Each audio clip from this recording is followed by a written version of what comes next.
Très heureux de pouvoir vous présenter aujourd'hui le travail que le groupe Crédit Mutuel Alliance Fédérale réalise autour de l'intelligence artificielle. Donc, je m'appelle Aurélien Chenet, j'ai fait mes études à Grenoble à l'ENSIMAC. Donc, s'il y a des personnes de l'ENSIMAC dans le coin, venez nous voir après, ou d'autres personnes intéressées pour travailler avec nous, n'hésitez pas. Donc, on va parler de tout ce qui est intelligence artificielle au sein d'un grand groupe bancaire, le Crédit Mutuel. Donc, aujourd'hui, on va aborder trois thèmes. Donc, la mise en place des solutions d'intelligence artificielle au sein du Crédit Mutuel. Ouais. Ensuite, nous présenterons comment on a stabilisé ces technos au sein du groupe, comment on a industrialisé tout ça. Et aujourd'hui, on a un grand virage qui arrive avec la GenAI, les ChatGPT et compagnie, et on va voir comment on organise nos prochains travaux autour de tout ça. Donc, l'IA au Crédit Mutuel, ça a démarré. Alors, le PPT est pourri, je suis désolé. L'IA a démarré en 2015 par les premiers cas d'usage avec IBM, notamment avec la solution Watson.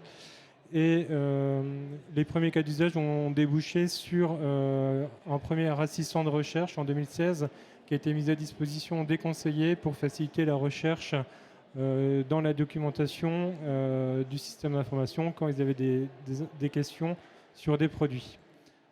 Ensuite, on a lancé l'industrialisation de tout ça en créant une Cognitive Factory au sein du groupe. Donc au lancement, on était 10 personnes. Aujourd'hui, on est plus de 240 personnes à traiter avec de l'intelligence artificielle, le langage naturel et toute la partie OCR, donc reconnaissance de documents. Donc, sur les années qui ont suivi, on a travaillé donc, à développer des nouveaux cas d'usage que je vous présenterai ensuite. À partir de 2019, on s'est orienté pour étendre le champ des possibles et travailler la démultiplication, notamment sur les filiales du groupe, comme Cofidis, Monabank, Targobank, en intégrant des nouvelles problématiques liées à des solutions qui devaient être multilingues.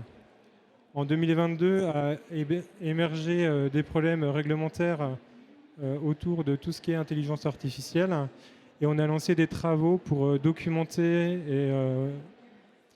et fiabiliser toutes nos solutions au travers de l'IA de confiance qu'on abordera un peu plus tard. Et depuis 2023, on travaille énormément sur l'IA générative en testant des nouvelles solutions et en réfléchissant à comment ça va se passer demain. Et en 2024, cette année, on va lancer des premiers cas d'usage très intéressants. Aujourd'hui, les solutions cognitives sont utilisées par l'ensemble du groupe Crédit Mutuel Alliance Fédérale et les gains ont été estimés à 600 000 heures chaque mois grâce aux solutions. Alors, si on regarde de manière un peu plus précise les solutions qui sont mises à disposition de nos conseillers et de nos clients, donc, avant d'aborder en détail le slide, le Crédit Mutuel est une entreprise à mission et dans les valeurs du Crédit Mutuel, nous souhaitons que l'ensemble des gains de productivité qui sont liés à la mise en place de nouvelles technologies soient réinvestis au sein pour le progrès et pour faire avancer la relation avec nos clients et n'a pas pour objectif de libérer du temps et libérer des personnes sur nos réseaux de vente et diminuer le nombre de conseillers, mais vraiment de remettre le conseiller au centre de la relation avec son client. Donc, on a des sollicitations qui vont permettre de libérer du temps avec le SVI en langage naturel. J'en reparlerai un peu après. On traite 38 millions d'appels par an de nos clients du Crédit Mutuel Alliance Fédérale. et ça permet d'orienter les clients directement vers le bon interlocuteur qui serait capable de répondre à la demande de nos clients. On a des assistants de recherche. L'assistant virtuel client, donc c'est le chatbot qui est sur le site internet du Crédit Mutuel, qui permet de répondre de manière personnalisée aux demandes de nos clients, allant jusqu'à générer des attestations à la demande ou répondre à des fonctionnalités assez pointues pour nos clients. Il y a des fonctionnalités de dictée vocale aussi qui sont mises en avant. En gros, ça va être un Siri qui va être entraîné sur le vocabulaire bancaire et qui permettra de faciliter la saisie des comptes rendus des réunions pour nos conseillers. Ensuite, on a une partie analyseur d'email qui va analyser les demandes des clients, qui va mettre en évidence dans les emails les choses importantes que le conseiller doit prendre en compte pour traiter facilement la demande, proposer des liens applicatifs pour aller directement au bon endroit dans le système d'information pour accéder à la demande du client. Par exemple, le client qui demande à faire un virement, il y a des liens vers les applicatifs de virement, de synthèse commerciale, voilà, pour toujours faire gagner plus de temps à nos conseillers. L'assistant conseiller, ça va permettre de répondre aux questions de nos conseillers, parce qu'aujourd'hui, le métier de la banque, c'est plus que de vendre des produits financiers, mais il y a la partie assurance, il y a la partie téléphonie, voilà, il y a énormément de branches et les conseillers doivent être experts sur l'ensemble de ces domaines. Et à ce titre, on a un assistant conseiller qui va les accompagner pour trouver un maximum d'informations. Et enfin, on a une partie verbatim client qui est là pour accompagner les directeurs des points de vente. En fonction des retours des enquêtes de satisfaction qui sont faites, on va redescendre via des analyses de sentiments les axes d'amélioration ou au contraire ce qui se passe très bien dans les points de vente pour améliorer encore la relation avec nos clients. Donc, l'objectif, c'est vraiment mettre le conseiller au cœur de la relation avec les clients pour que le conseiller ait plus de temps pour travailler sur la partie conseil et soit plus efficace et qu'on personnalise encore plus la relation avec nos clients. Donc si on prend un cas d'usage autour du SVI en langage naturel, avant sur les SVI à touche, on demandait aux clients vers quel service ils devaient être dirigés. Sauf que les clients ne connaissent pas vraiment l'organisation des banques et n'ont pas à la connaître. Les clients, en fait, ils ont des problèmes et avec le SVI en langage naturel, le client va nous appeler, va nous exposer sa demande. Si on a besoin d'informations supplémentaires, on va générer un dialogue avec lui. Et à partir du moment où on aura les informations qui sont suffisantes, on va l'orienter vers la bonne personne. Par exemple, un client qui appelle, qui vient d'avoir un accident, qui appelle pour déclarer un sinistre, on va lui demander déjà s'il a besoin d'une assistance immédiate, parce qu'il est peut-être encore le long de la route et il a besoin d'une dépanneuse pour venir chercher son véhicule. Et en fonction de ça, en fonction des réponses qu'il donnera, on orientera directement vers Mondial Assistance pour le dépannage ou vers un interlocuteur capable de prendre en charge la saisie administrative du sinistre. Donc, avec toutes ces fonctionnalités, ça nous permet de mieux comprendre pourquoi les clients appellent. Ça va nous permettre aussi de les accompagner sur la banque en ligne, parce qu'aujourd'hui, la banque en ligne propose un certain nombre de fonctionnalités qui sont méconnues des clients. Et par exemple, sur certaines fonctionnalités pointues, on va envoyer une notification sur le téléphone, sur l'application Crédit Mutuel de notre client, en lui indiquant que s'il veut poursuivre son appel, il peut, s'il le souhaite, par exemple, déclarer un sinistre directement dans son application en pointant directement la bonne fonctionnalité, tout en gardant la possibilité d'être mis en relation avec un conseiller pour traiter sa demande. Ça nous permet aussi de comprendre pourquoi, par exemple, il y a des personnes qui vont nous solliciter souvent avec des problématiques récurrentes et les conseillers seront en capacité d'échanger avec ces clients pour mieux les accompagner au quotidien dans leurs usages au niveau de la banque. Voilà. Donc toutes ces solutions, voilà, c'est des solutions maîtrisées. On a dû réaliser un gros travail d'industrialisation pour asseoir tout ce socle. Donc pour la mise en place de ces solutions, donc l'ensemble des solutions aujourd'hui représente 120 millions d'utilisations par an des solutions cognitives. Donc ce premier passage à l'échelle a nécessité un certain nombre d'ajustements. On a 10 pôles d'expertise au sein de la Cognitive Factory qui nous permettent d'industrialiser les projets d'intelligence artificielle. Donc on a toute une partie pilotage projet avec les chefs de projet et le management. On a des équipes en charge de l'innovation et de la veille technologique qui vont échanger avec les métiers et avec le réseau pour comprendre concrètement quels vont être les besoins et comment les nouvelles technos vont apporter de la valeur ajoutée dans leur traitement au quotidien. On a des analystes métiers et des référents métiers qui sont là pour expliquer concrètement comment ça marche au quotidien.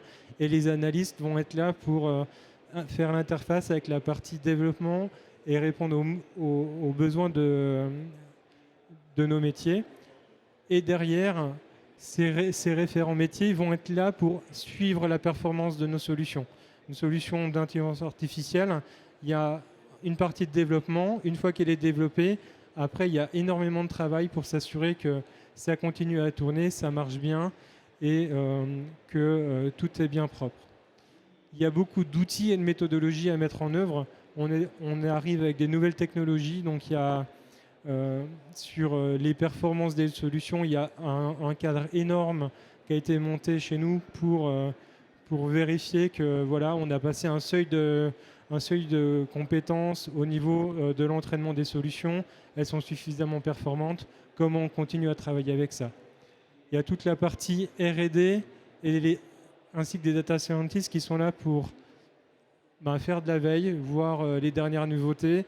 Ok, on a ChatGPT qui est arrivé. C'est une solution qui est complètement externalisée chez OpenAI. On est une entreprise à mission. Tout doit tourner chez nous. On ne veut pas envoyer les données de nos clients à l'extérieur. 99,9% des données restent au sein du système bancaire. Et donc, c'est comment on réplique ce que des sociétés énormes comme OpenAI ont mis en place chez nous pour que ça tourne. Voilà.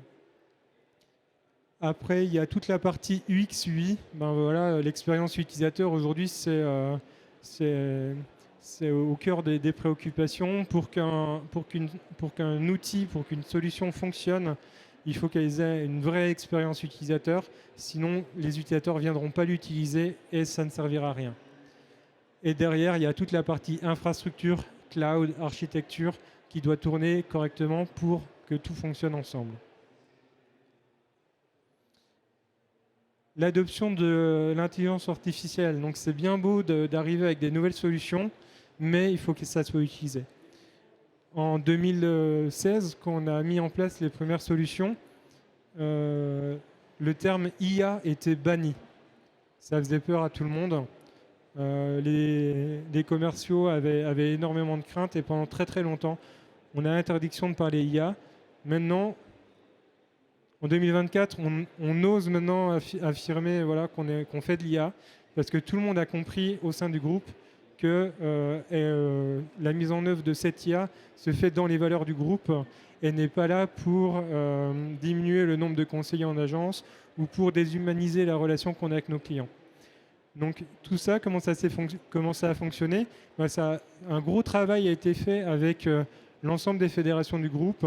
On a eu des experts métiers qui sont venus travailler avec nous et après qui sont allés relayer dans toutes les fédérations l'intérêt, la plus-value, le cadre qu'on met autour de l'intelligence artificielle pour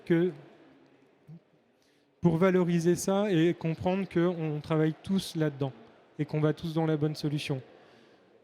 Donc là, on voit la résistance au changement. Au début, je n'ai pas envie d'utiliser ce type de solution. Il y a beaucoup de travail. La mise en place du langage naturel, c'est un exercice qui est compliqué. Moi, j'étais le chef de projet du SV en langage naturel et les clients, au début, quand ils arrivaient, au téléphone, ils appuyaient sur la touche 9 parce que tout le monde leur disait appuyez sur la touche 9, vous allez parler à votre conseiller. Et ben, au début du démarrage du SVI en langage naturel, on avait des clients qui disaient, quand on leur demandait pourquoi vous appelez, ils nous disaient touche 9.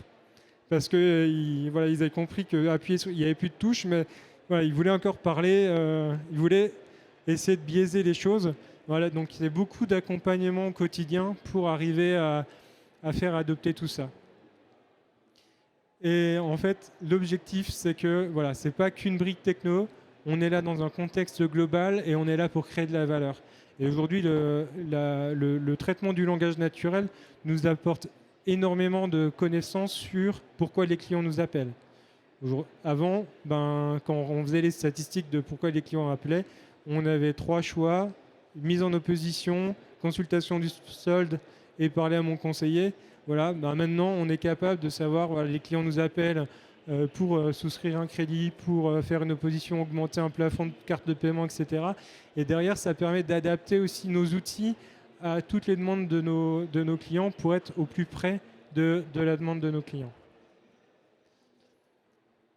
La mise en place de toute cette solution d'intelligence artificielle est très très cadrée. C'est-à-dire que, enfin pas encore, mais ça fait 2 ans qu'on travaille sur un projet d'IA de confiance parce que réglementairement parlant, il y a des choses qui vont arriver. Il y a l'IA Act qui est en cours de rédaction au niveau européen. Pardon ? Voilà. Donc c'est vraiment d'actualité l'IA Act et ça va vraiment nous imposer un certain nombre de contraintes. Alors il y a des choses sur lesquelles on a déjà beaucoup travaillé.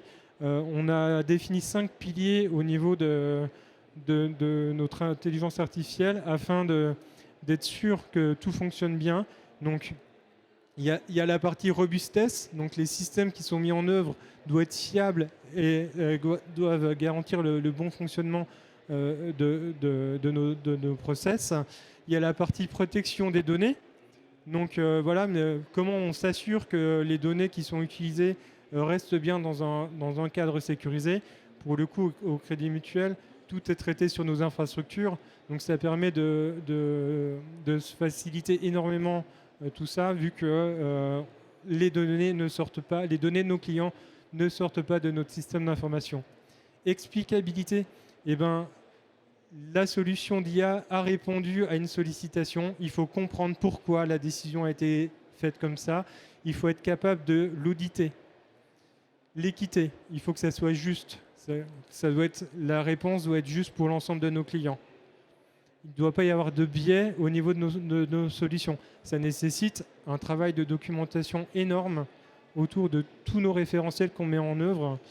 Mais on s'y astreint pour avoir une transparence et garantir tout ça. Et la supervision humaine, ça doit être toujours contrôlé par des humains. Pour respecter tous ces process, on a mis en place une plateforme de déploiement. C'est un outillage très étendu qui nous permet de contrôler sur l'ensemble du cycle de vie d'une solution d'intelligence artificielle que tout est bien cadré, que tout respecte notre système de qualité, et ça permet de garantir les piliers que j'ai présentés auparavant. Donc, et cette plateforme, en fait, ça va être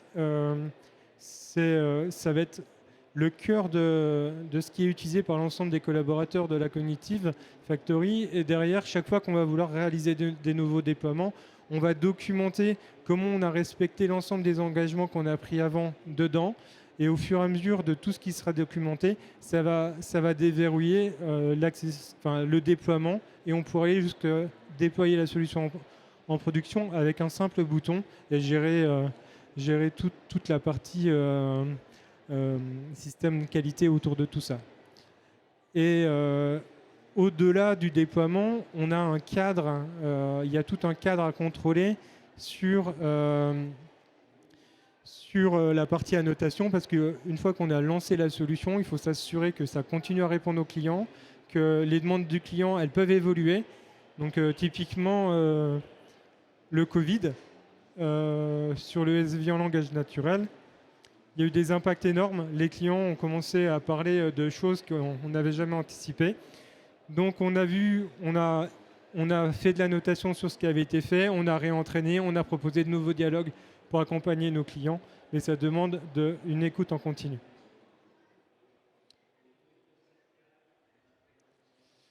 Alors ça, c'était les solutions d'IA, on va dire, d'ancienne génération. C'est assez étonnant d'avoir ce genre de propos, parce c'est quand même assez récent comme technologie.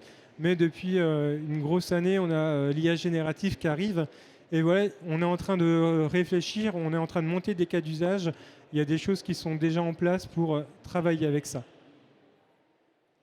Alors, les enjeux de l'IA générative. Alors déjà, c'est pas magique, ça répondra pas à tous nos besoins, mais il y a des choses qui sont très intéressantes. La capacité de généralisation bien plus grande. C'est entraîné sur des énormes volumes de données, donc c'est capable de générer des cas d'usage beaucoup plus rapidement que ce qu'on avait avant. Une solution d'IA traditionnelle est entraînée sur un cas d'usage, et dès qu'on déborde du cas d'usage, eh ben, ça ne marche pas. Alors que grâce à l'IA générative, on va être capable de générer des nouvelles choses beaucoup plus facilement, et c'est beaucoup plus robuste. Ensuite, l'IA traditionnelle va générer des réponses courtes, alors que l'IA générative a une capacité de génération de texte qui est beaucoup plus grand, beaucoup plus structuré et beaucoup plus cohérent. Ça nécessite néanmoins un accompagnement fort pour contrôler que les réponses qui sont proposées sont cohérentes.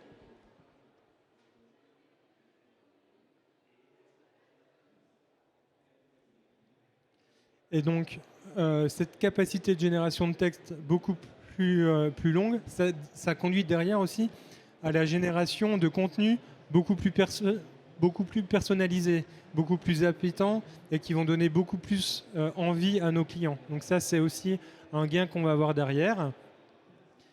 Il y a aussi la partie compréhension du contexte. Je ne sais pas si vous avez utilisé ChatGPT, mais on va faire un prompt et en fonction des données qu'on donne dans le prompt, la réponse va changer.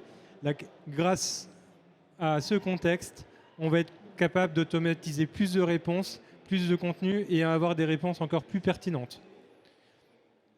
Et ensuite, vu que tout ce qui est IA générative s'entraîne sur un panel très large de données, ça permet de croiser des concepts, croiser des choses et anticiper des choses futures qu'on n'aurait pas pu anticiper au début avec des solutions traditionnelles.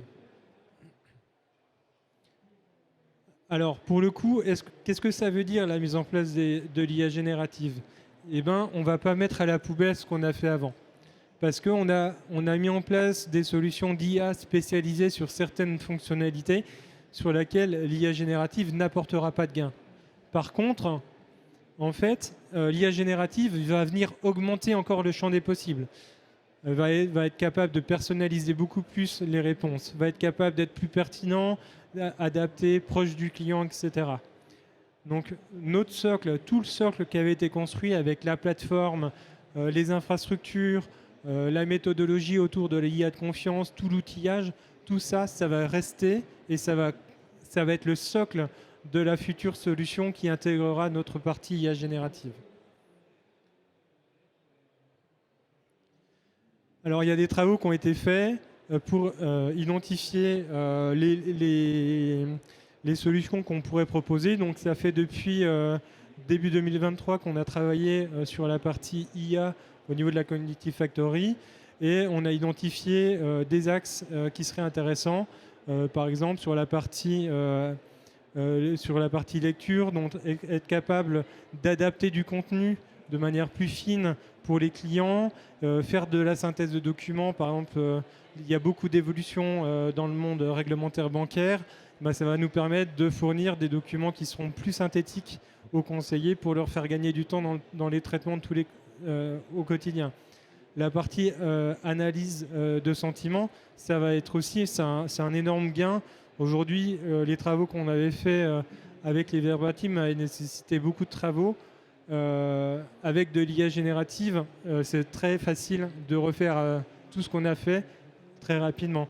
Donc demain, on sera capable d'intégrer de l'analyse de sentiments, par exemple sur du vocal, et essayer d'adapter les échanges qu'on a avec nos clients en fonction de la tonalité de ce qu'on aura entendu. Et à la partie écriture, le syndrome de la page blanche, avec l'IA générative, c'est fini. C'est-à-dire que on peut vite brainstormer avec de l'IA générative, avec des groupes, et être capable de rebondir et générer des idées et trouver des nouvelles choses.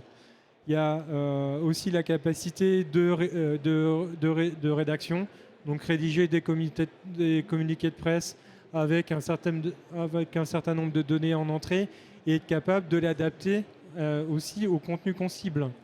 C'est aussi un peu une partie traduction. Il y a de la partie traduction en langue étrangère, mais aussi on peut imaginer une traduction pour des populations, c'est-à-dire voilà, parle-moi de ça pour une population de conseillers bancaires, pour un back-office spécialisé sur le juridique, etc. Et ça adaptera automatiquement le contenu. Donc, on a réfléchi à finalement comment on va faire. Donc, on a découpé les différents cas d'usage. Donc, on aurait des assistants conversationnels et de recherche, avec une recherche non plus sur un document, c'est-à-dire avant on avait des conseils qui posaient une question, on allait chercher la réponse dans un document, maintenant on va croiser toute la source de données et on va extraire des informations à droite ou à gauche pour aller plus vite. Il y a les outils de développement. Aujourd'hui, l'IA générative permet, dans mes équipes, j'avais quelqu'un qui ne connaissait pas le CSS, je lui ai demandé d'adapter 2-3 choses. Il a utilisé un moteur qui lui a permis de construire très très rapidement des surcouches CSS pour faire des présentations un peu plus sympas. Il y a la partie aide à la rédaction, donc pour être capable de proposer des modèles de réponse adaptés aux clients. Le client nous fait un email, il nous explique une problématique avec un certain contexte. On a une réponse bancaire à lui apporter de type voilà, j'ai bien augmenté le plafond de ta carte bancaire pour que tu sois capable de payer ton billet d'avion, ce qui est assez bancaire, on va dire. Mais derrière, on a une capacité de génération d'un email en mettant quelque chose de plus sympathique, en rappelant bon voyage ou des choses comme ça. Et ça permettra d'accélérer un peu tout ça, tout en laissant la main au conseiller, bien sûr, sur la personnalisation de tout ça. On a des réflexions aussi sur des requêtes en langage naturel sur notre système d'information, sur la partie transcription, avoir une dictée vocale qui est encore plus avancée. Bon, je parle trop, je vais accélérer. Mais tout ça s'appuie sur une nouvelle infrastructure. Donc les solutions de techno pour mettre en place l'IA, c'était assez basé sur les CPU. Aujourd'hui, les nouvelles normes pour faire tourner ce genre de modèle, c'est les GPU. Donc au Crédit Mutuel, comme je vous disais tout à l'heure, tout tourne chez nous. Donc on a notre propre infrastructure, on est équipé de technologies NVIDIA chez nous, et c'est sur nos propres structures que vont tourner les LM qui seront mis en prod derrière. Selon NVIDIA, le Crédit Mutuel Alliance Fédérale est l'acteur bancaire européen le mieux doté en GPU. Ça montre notre implication et le fait qu'on est à la pointe sur ce type de fonctionnement. Et pourquoi avoir sa propre infrastructure ? C'est pour respecter nos engagements d'entreprise à mission, de laisser les données de nos clients chez nous. Donc on a besoin de se doter d'infrastructures ad hoc. Ça va garantir la confidentialité des données. Ça nous permettra aussi de customiser les modèles derrière pour être plus personnalisés, être plus performants et avoir une main sur notre techno, savoir comment ça marche. Mais ce qui est important, c'est que l'IA générative, elle n'est pas là pour remplacer le conseiller. Elle ne le sera pas. En fait, il faut se dire, l'IA générative, c'est un accélérateur. Dans la voiture, ce n'est pas elle qui choisit la direction. Le conseiller tient le cap et l'IA générative est là pour faciliter le travail avec les conseillers. Elle va venir en soutien de notre réseau, de nos collaborateurs, mais on restera toujours les collaborateurs resteront toujours le centre de l'expertise humaine avec nos clients.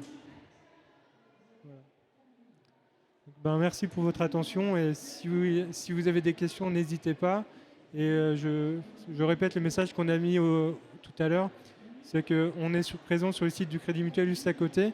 Donc si vous voulez venir travailler avec nous sur les solutions d'intelligence artificielle ou d'autres solutions, on est vraiment très intéressés. Merci.